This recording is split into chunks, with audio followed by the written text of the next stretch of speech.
28 лет назад одной из улиц Усть-Каменогорска было присвоено имя 30-й гвардейской дивизии, освободившей от немецко-фашистских захватчиков 1200 населенных пунктов, в том числе 8 крупных городов.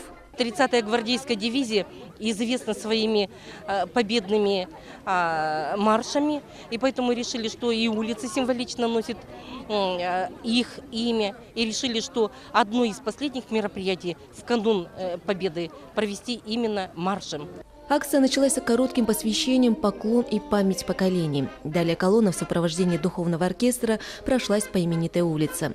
Во время шествия прохожим раздавались листовки о наиболее важных событиях из истории 30-й гвардейской дивизии. Я думаю, что для подрастающего поколения это глобально. Почему? Потому что многие источники истории многое искажают, а мы хотим донести до них реальные события. Шествие завершилось митингом на площади перед Восточно-Казахстанским государственным университетом имени Сарсена Манжолова. Здесь преподаватели вуза рассказали собравшимся об истории формирования дивизии, о ее легендарных боях и героях. Интересно очень было, увлекательно. Рассказали, из чего вообще складывается история этой улицы. Мы, конечно, должны отдать дань и уважение нашим предкам, которые воевали, чтобы мы жили в мире и согласии.